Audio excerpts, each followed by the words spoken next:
Tuhan firman-Mu ajaib, kekal meski gunung menghilang. Tiada huruf yang gagal, tak terpatahkan siasat. Hidup seperti-Mu ya Allah, lebih dari emas. Aku bersaksi kitab-Mu, kitab yang suci. Mendengarkan firman-Mu, hibur hati yang luka. Terangilah langkahku kemanapun ku pergi. Biarkanlah firman-Mu berkuasa atasku. Ubahkanku, bebaskanku, ku mau menyenangkan-Mu.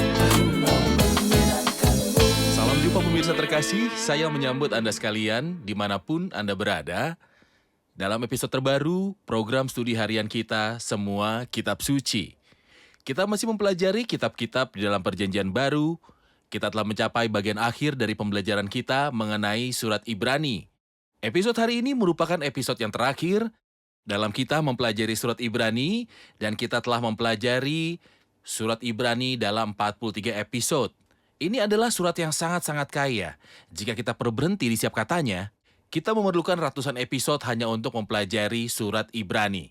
Pemirsa terkasih, kita telah mencapai episode terakhir dalam surat Ibrani, khususnya ayat 17 sampai ayat ke-25. Saya ingin mengingatkan Anda bahwa episode terakhir kita berbicara tentang apa yang disebut pengorbanan perjanjian baru. Ini termasuk pengorbanan pujian.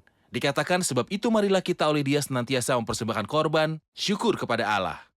Dari ayat singkat ini, kita mengetahui bahwa semua orang beriman telah menjadi imam, dan mereka mempersembahkan korban kepada Tuhan.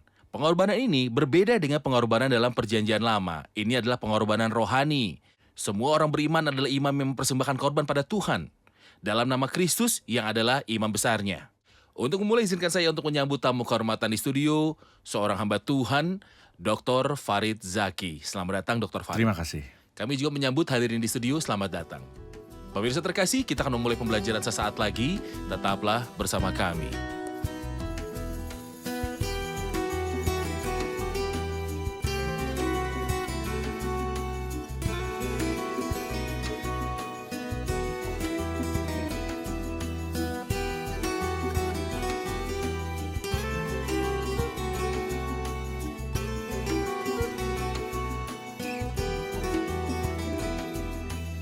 Berjumpa lagi Dr. Farid. Terima kasih. Kita hampir selesai. Ya, puji Tuhan. Setelah perjalanan panjang sebanyak 43 episode dalam mempelajari surat Ibrani, inilah episode terakhir kita. Mohon ceritakan pada kami tentang perasaan Anda setelah kita selesai mempelajari surat Ibrani ini. Saya dipenuhi rasa syukur karena kita mempelajari sebagian dari firman Tuhan. Saya memikirkan setiap kali kita berhenti di hadapan firman Tuhan dan meluangkan waktu mempelajarinya adalah waktu yang berharga untuk selamanya. Baik. Kedua, saya juga bersyukur kepada Tuhan dan sangat bahagia karena kita telah bisa, Anda dan saya, untuk membantu pemirsa terkasih dimanapun di dunia untuk pelajari firman Tuhan bersama kita. Dengan iman, kita percaya bahwa semua yang dipelajari akan meninggalkan dampak yang besar. Kita akan melihat hasil-hasil ini di dalam kekekalan, dalam kehidupan setiap orang yang diikuti, diamati, dan dipelajari. Kita bersyukur kepada Tuhan bagi mereka yang mengikuti tidak hanya di saluran TV satelit, tapi juga di situs Facebook dan YouTube. Tentu saja saya ingin memberitahu pemirsa terkasih bahwa selama 43 episode kita mempelajari Ibrani, siapapun yang ingin kembali ke episode-episode sebelumnya bisa menemukannya di website kita. Anda dapat mengunjungi semuakitabsuci.com. Anda dapat menemukannya dan bisa mengunduh semua episode. Siapkan perpustakaan untuk Anda sendiri. Semuanya gratis. Siapkan perpustakaan untuk diri Anda sendiri dan perhatikan firman Tuhan dan pelajarilah. Satu-satunya keuntungan kami di dunia ini adalah membuka firman Tuhan di hadapan Anda agar Anda memahaminya. Itulah keuntungan terbesar kami di dunia ini. Itu. Oleh karena itu, Anda tidak hanya dapat mengunduh Benar. surat Ibrani, tetapi juga semua buku sebelumnya. Anda dapat mengunduhnya melalui www.semuakitabsuci.com dan bisa mempelajari firman Tuhan. Dunia di mana kita hidup adalah kesempatan untuk hidup. Ini adalah kesempatan untuk memahami firman Tuhan yang diberikan ke tangan Anda. Dr. Farid, kita akan mulai membaca dari ayat 17, pasalnya yang ke-13, di mana dikatakan, Taatilah pemimpin-pemimpin dan tunduklah kepada mereka, sebab mereka berjaga-jaga atas jiwamu sebagai orang-orang yang harus bertanggung jawab atasnya. Dengan jalan itu mereka akan melakukannya dengan gembira, bukan dengan keluh kesah, sebab hal itu tidak akan membawa keuntungan bagimu. Saya ingin berhenti sebelum ayat 17, ini tentang mematuhi para pemimpin. Banyak yang disebut pemimpin. Pemimpin yang meminta ketaatan. Ketaatan yang buta. Jadi, tipe pemimpin seperti apa yang dibicarakan di dalam Alkitab ini? Dia menggambarkannya di ayat 7 ketika dia berkata, "Ingatlah akan pemimpin kamu yang telah menyampaikan firman Allah kepadamu." Dia menggambarkan mereka dengan 3 karakteristik. Pemimpin menjadi seorang pemimpin apabila ia memiliki sifat-sifat tersebut. Pertama, dia memperkenalkan firman Tuhan. Dan yang kedua, dia menjalani kehidupan dengan iman. Ketiga, ia melanjutkan untuk menjalani hidup ini sampai akhir. Bahkan dia mulai dan kemudian berhenti, dan inilah pemimpinnya.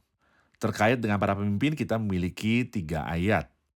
Ayat 7, ingatlah akan pemimpin kamu yang telah menyampaikan firman Allah padamu. Ayat 17, taatlah pemimpin-pemimpinmu.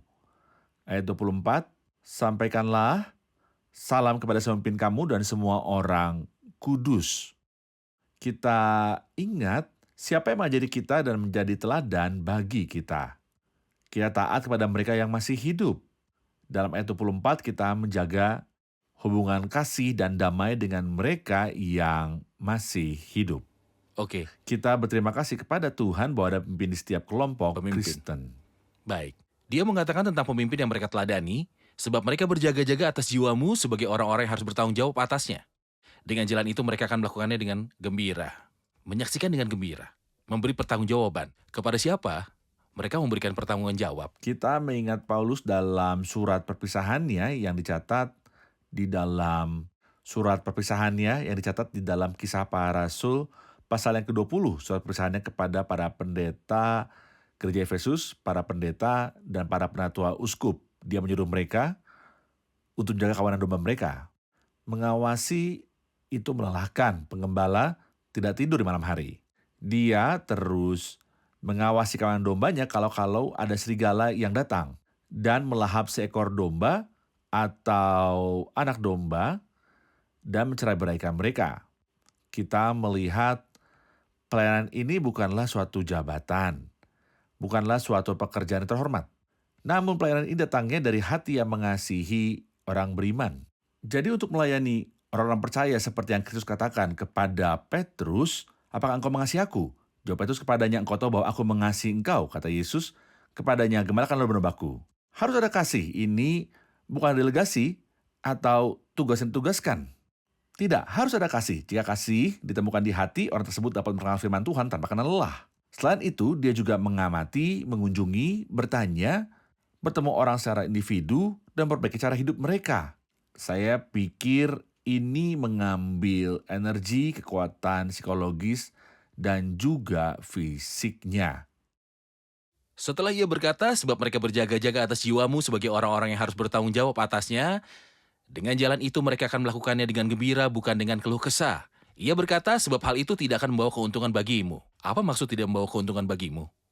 Sedangkan para pemimpin ini akan memberikan pertanggungjawaban kepada dia yang menugaskan mereka untuk tanggung jawab ini. Tuhan yang mulia, Tuhan Yesus. Oleh karena itu ia mengatakan patuhi mereka jika karena Anda tidak mentaatinya, hal ini tidak akan ada manfaatnya bagi Anda. Bayangkan apa akibatnya jika kelompok Kristen dan ada pemimpin yang dibagikan Tuhan bagi mereka. Mereka melakukan peran mereka, kemudian datanglah generasi berikutnya yang tidak menyukai atau menolak apa yang mereka lakukan. Apa yang akan dilakukan hal ini di gereja? Hal ini akan menimbulkan suasana ketegangan, ketidakharmonisan di antara mereka. Ini tidak ada gunanya bagi Anda jika Anda tidak mentaati kepemimpinan para pemimpin. Terima kasih. Dalam ayat 18, ia berkata, berdoalah terus untuk kami sebab kami yakin bahwa hati nurani kami adalah baik. Karena di dalam segala hal kami menginginkan suatu hidup yang baik. Izinkan saya mengatakan, jika berada di posisi orang Ibrani, dan saya memiliki hubungan dengan Paulus, Rasul yang agung ini, saya akan memintanya setiap kali saya bertemu dengannya untuk mendoakan saya. Ya. Setiap kali mengiriminya surat, doakan saya. Saya akan bergantung pada seorang Rasul bernama Paulus. Kepada siapa saya dapat meminta untuk mendoakan saya. Namun di sini saya menemukan bahwa Paulus meminta orang Ibrani Berdoa untuk kami juga. berdoa untuknya. Apakah pemimpin besar seperti ini? Petrus dan Paulus atau pemimpin besar gereja membutuhkan kita untuk berdoa bagi mereka? Saya memperhatikan hal itu dalam pembelajaran saya terhadap Perjanjian Baru sekitar 10 kali. Di 10 tempat berbeda dalam surat Paulus yang agung, dia meminta umat beriman untuk mendoakannya. Artinya, dia mengetahui nilai doa saudaranya untuknya. Dia tidak berada di atas mereka atau lebih tinggi dari mereka. Dan dia sadar akan kebutuhannya akan doa. Karena dia punya tanggung jawab yang besar. Dia juga menderita masalah kesehatan, kelemahan pribadi, dan juga psikologis. Dan karena setan menentang dia dalam pelayanannya. Hal yang sama terjadi saat ini. Terlepas dari apakah pelayanan itu berbakat, terkenal, atau berpengaruh, tanpa doa orang percaya, ia tidak ada gunanya dan tidak efektif. Paulus mengajarkan kita untuk mendoakan para pelayan Tuhan dan bukan hanya meminta para pendeta untuk mendoakan kita. Tetapi orang-orang beriman juga harus berdoa untuk para pendeta. Dia melanjutkan dan mengatakan hal yang indah. Apa motivasi Anda mendoakan kita? Bahwa hati nurani kami adalah baik karena dalam segala hal kami menginginkan suatu hidup yang baik. Jadi, ketika saya bertanya kepada Anda, saudara ayat, doakanlah saya. Anda akan bertanya pada saya, Farid, apakah hati nuranimu baik? Apakah hati nurani ini mendorong Anda untuk bertindak dalam segala hal atau Anda hanya ingin saya berdoa? Bukan, dasar permohonan doa saya adalah saya sendiri yang rindu untuk bertindak dalam segala hal dalam hidup saya dengan cara yang menyenangkan Tuhan. Oke, sebelum kita beranjak dari bagian ini, Dr. Farid, saya prihatin tentang terbebas dari kebohongan atau biarlah saya menyebutnya sandiwara. Kata-kata paling murahan yang kini diulang-ulang di kalangan orang-orang beriman adalah, doakanlah aku. Seseorang mungkin bertemu orang lain, dia minta didoakan, yang lain bilang amin. Dan dalam beberapa menit sama sekali melupakan bahwa dia bertemu dengan orang itu. Oke, amin, Anda berjanji di hadapan dia bahwa Anda akan berdoa. Apakah Anda benar-benar mengangkat hati dan berdoa? Dan ketika Anda bertemu seseorang yang Anda memberitahunya, saya berdoa untukmu, apakah Anda benar-benar berdoa untuknya? Ini fakta yang benar terjadi. Kata-kata yang paling murah adalah doakan aku akan berdoa untukmu. Anda bahkan bisa membacanya di Facebook. Baiklah, kami berdoa untukmu, amin. Apakah Anda berhenti melakukan pembicaraan dan langsung berdoa untuknya? Jika kita benar-benar mempraktikkan doa satu sama lain seperti yang Paulus katakan, kita akan bergerak maju. Namun kita mengalami kemunduran karena kita puas hanya dengan slogan. Jika Anda ingin menyemangati kami mengenai doa sebelum kita beralih dari topik doa, apa yang akan Anda sampaikan? Inilah yang saya coba lakukan ketika ada yang mengutus saya atau menemui saya dan meminta doa. Saya berusaha dengan tekun untuk menuliskan dalam suatu memo bahwa orang tersebut minta saya untuk mendoakan dia. Kadang-kadang saya mungkin tidak ingat, tapi saya berusaha untuk menulisnya sendiri kepada siapa saya harus berdoa. Setidaknya saya punya niat untuk Saya punya melakukannya. niat melakukannya, tepat. Benar. Bukan sekedar mengucapkan kata-kata manis untuk menghibur orang. Iya. Marilah kita bersama-sama bertanya kepada mereka yang menyaksikan kita untuk berdoa bagi pelayanan dan pekerjaan kita. Baik di saluran TV satelit, karena pekerjaan ini memerlukan tenaga dan tenaga yang luar biasa, atau di semua pelayanan bidang kita lainnya. Kita butuh dukungan Anda dalam doa. Benar. Kita akan menyaksikan laporan dan kembali untuk menjawab pertanyaan hadirin. Tuhan Yesus Kristus memang berbeda dari semua orang yang berjalan di muka bumi ini. Masa lalu, sekarang, dan masa depan, karena cinta kepada Tuhan Yesus dan karena kagum kepadanya, seseorang menulis yang berikut. Dialah yang mengatakan tentang dirinya sendiri, Akulah roti hidup, tetapi dia memulai hidupnya di bumi dengan rasa lapar.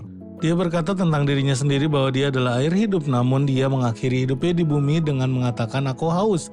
Ya, Yesus lapar sebagai manusia. Meskipun dia memberi makan ribuan orang sebagai Tuhan, dia sedih dan tertekan. Pada saat yang sama dia adalah kedamaian kita. Mereka bilang dia mengusir setan dengan Beelzebul, tapi dia mengusir setan. Dia berdoa namun dialah yang mendengar dan menjawab doa.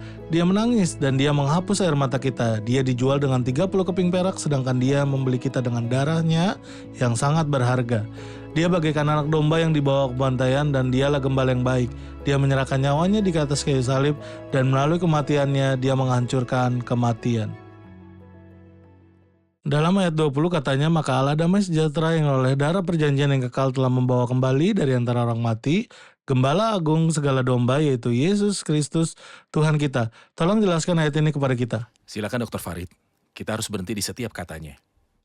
Di antara gelar-gelar indah atau nama-nama Tuhan yang indah dalam perjanjian baru adalah Allah damai sejahtera. Ini telah disebutkan 7 kali di dalam perjanjian baru.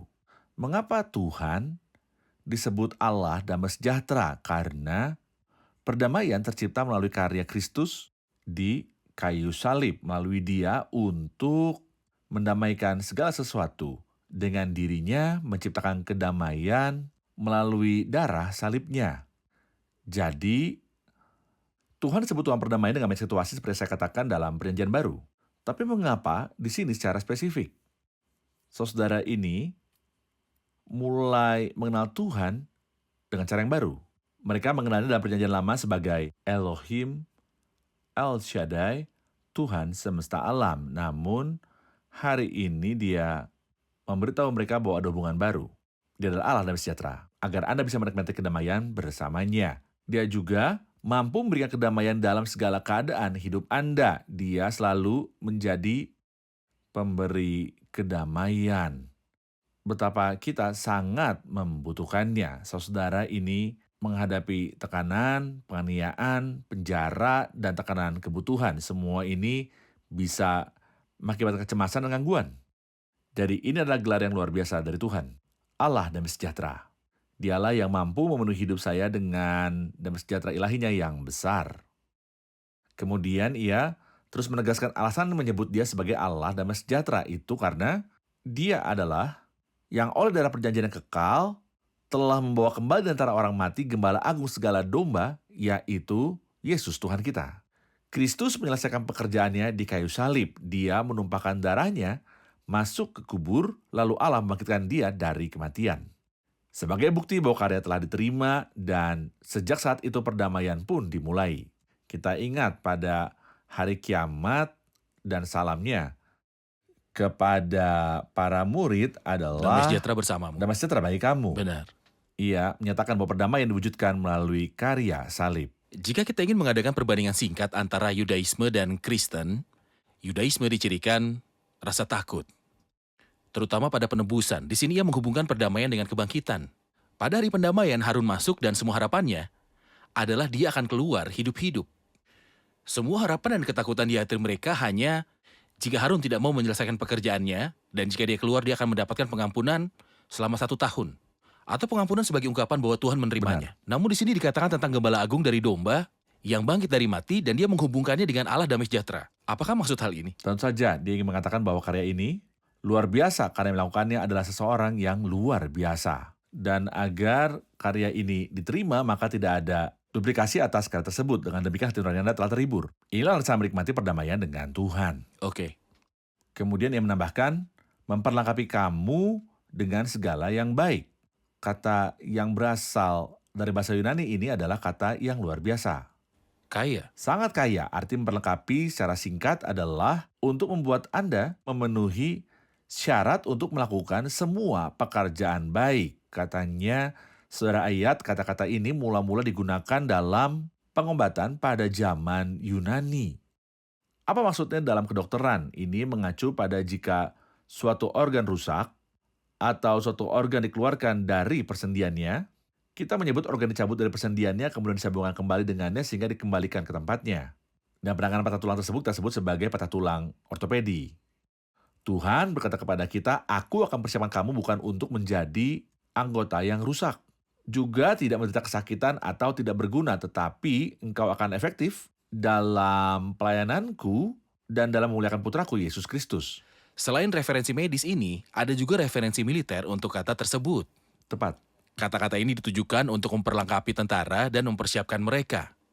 Seolah-olah ada semacam pembekalan untuk meraih kemenangan dan bukan untuk dikalahkan. Itu benar. Oke. Lalu dia berkata, maka Allah damai sejahtera yang oleh darah perjanjian yang kekal telah membawa kembali dari antara orang mati Gembala Agung segala domba yaitu Yesus Kristus Tuhan kita. Mohon jelaskan tentang Gembala Agung domba. sehubungan dengan pekerjaan Kristus sebagai gembala? Ada 3 gelar disebut tentang Kristus sebagai gembala. Suatu gelar yang diucapkan tentang dirinya bahwa dialah gembala yang baik. Ini adalah atribusi permanen dari Kristus. Kebaikan adalah mengerahkan, memberi, dan persembahkan bahkan diri sendiri. Ketika dia mati di kayu salib, dia adalah gembala yang disiksa untuk kita. Hai pedang, bangkitlah terhadap gembalaku, terhadap orang yang paling karib kepadaku, bunuhlah gembala. Gembala yang dibunuh di kayu salib adalah Kristus. Kemudian, setelah Allah membangkitkan dia, ketika dia naik ke surga, dia sekarang menjadi penggembala domba-domba yang bertanggung jawab atas semua orang yang beriman. Tetapi dia maha besar, pribadi yang agung. Dia adalah gembala yang agung. Gembala artinya kasih sayang, simpati, dan keselamatan. Hebat mengekspresikan kemampuan dan kompetensi. Di masa depan dia akan menjadi Kepala gembala. Kita baca tentang dia dalam surat pertama Petrus pasal 5, bahwa dia akan muncul untuk memberi upah kepada para gembala yang ada di bumi dan dia akan tampil sebagai gembala utama. Jadi di masa lalu di kayu salib dia adalah gembala yang baik, yang memberikan nyawanya untuk domba-dombanya. Dan untuk saat ini, dia adalah gembala agung dari para domba yang dibangkitkan dari kematian. Dia sekarang ada di surga untuk kita, dan di masa depan dia akan kembali sebagai imam besar untuk memberi penghargaan kepada para imam yang menggembalakan umatnya di sini. Oke. Baik. Selanjutnya dikatakan tujuan dari kebangkitan dari kematian ini adalah memperlengkapi kamu dengan segala yang baik. Seperti yang Anda maksud dari arti memperlengkapi, untuk melakukan kehendaknya dan mengerjakan di dalam kita apa yang berkenan kepadanya oleh Yesus Kristus. Bagi dialah kemuliaan sampai selama-lamanya. Amin. Apa yang dimaksud dari untuk melakukan kehendaknya? Bagaimana kita bisa melakukan kehendak Allah? Selama kita menikmati perdamaian dengan Tuhan, dan selama kita yakin akan pekerjaannya di kayu salib, rohnya telah tinggal dalam diri kita. Kerinduan akan Roh Kudus dalam diri setiap orang percaya adalah untuk menuntun mereka untuk menuntut kehendak Tuhan dalam hidupnya. Inilah arti yang indah, kiranya memperlengkapi kamu dengan segala yang baik untuk melakukan kehendaknya dan mengerjakan di dalam kita. Saya sendiri tidak tahu bagaimana cara melakukan apa yang berkenan kepada Tuhan. Tetapi Tuhan melalui rohnya bekerja dalam diri saya. Saya hanya perlu terbuka terhadap pekerjaannya. Saya menyerahkan diri saya pada pekerjaan Roh Kudus, dekat dengan firman Tuhan. Benar. Dan dalam persekutuan dengan Tuhan. Kehendak Tuhan bukanlah diketahui dalam pikiran kita, namun untuk dijalani. Ya. Saat saya menjalaninya tiap hari, saya akan menemukannya. Tepat. Baik, kita akan menerima pertanyaan terakhir dari hadirin. Ayat 22 mengatakan, dan aku menasihatkan kamu saudara-saudara supaya kata-kata nasihat ini kamu sambut dengan rela hati sekalipun pendek saja suratku ini kepada kamu. Bukankah nasihat berarti memberi semangat? Bagaimana caranya sambut dengan rela hati? Silakan Dr. Farid, ia memberitahu kita dan aku menasihatkan kamu saudara-saudara supaya kata-kata nasihat ini kamu sambut dengan rela hati. Apa maksudnya? Nasihat dalam bahasa Yunani mencakup 3 arti. Arti yang paling populer adalah dorongan. Namun juga mencakup kesehatan, desakan, dan juga peringatan. Jadi di sini dengan cara yang sangat sopan, dia mengatakan kepada mereka, dan aku menasihatkan kamu bersabar dengan kata-kata nasihatku. Jadi jika perkataanku mengandung peringatan yang sulit, bersabarlah dengan perkataan nasihatku. Jadi jika perkataanku mengandung peringatan yang sulit, sekalipun pendek saja suratku ini kepada kamu, seolah dia ingin menulis lebih banyak lagi. Jadi hati dan jiwanya terbebani dengan masalah ini. Betapa hebatnya hamba Rasul Paulus. Benar, ia berkata, sekalipun pendek saja suratku ini kepada kamu. Dalam suratnya yang begitu agung, ia menilai apa yang ditulisnya merupakan Kata-kata singkat. pesan singkat. Kemudian dia melanjutkan, ketahuilah bahwa Timotius saudara kita telah berangkat. Segera sesudah ia datang, aku akan mengunjungi kamu bersama-sama dengan dia. Sampaikanlah salam kepada semua pemimpin kamu dan semua orang kudus. Terimalah salam dari saudara-saudara di Italia. Kasih karunia menyertai kamu sekalian. Amin. Amin. Terima kasih Dr. Farid. Kita Terima telah di kasih. akhir episode dalam surat hari ini. Tuhan memberkati. Saya senang mempelajarinya bersama Anda. Saya percaya bahwa pemirsa terkasih telah menikmati keseluruhan 43 episode dari surat yang berharga ini. Amin. Terima kasih. Kita rangkum episode ini bersama hadirin.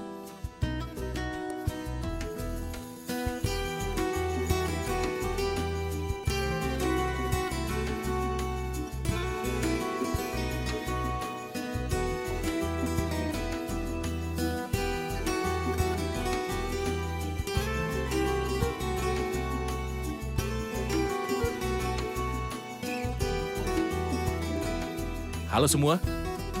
Pada ayat 20 dan 21 disebutkan tentang pribadi Kristus atau Tuhan.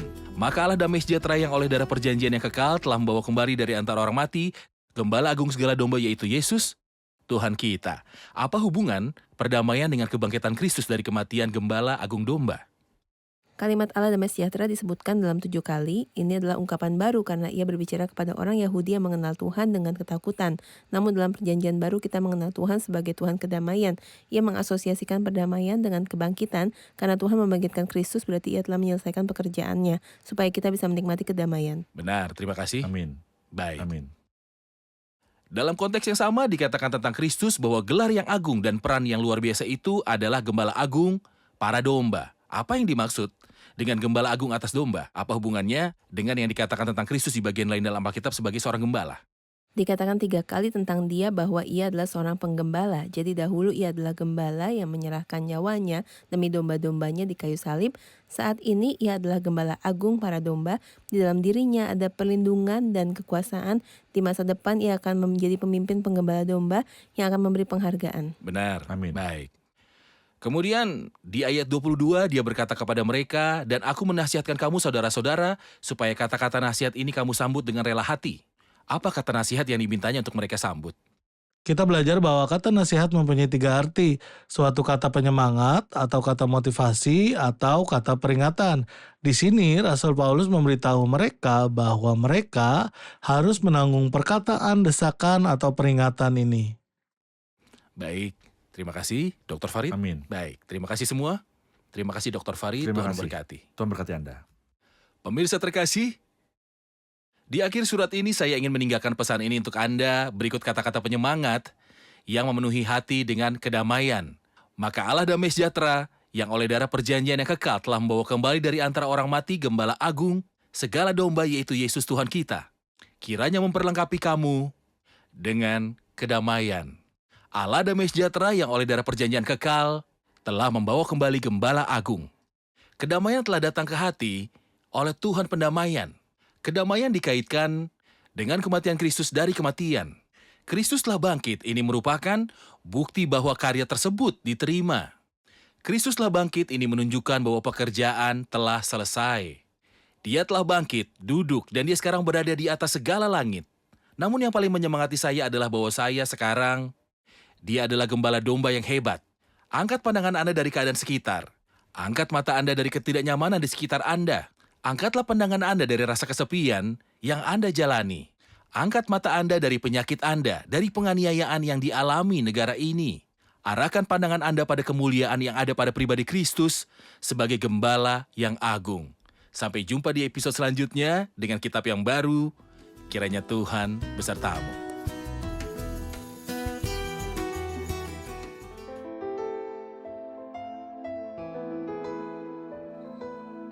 Tuhan firman-Mu ajaib, kekal meski gunung menghilang.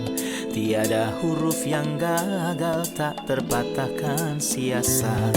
Hidup seperti-Mu ya Allah, lebih dari emas. Aku bersaksi kitab-Mu, kitab yang suci. Mendengarkan firman-Mu, hibur hati yang duka. Terangilah langkahku kemanapun ku pergi.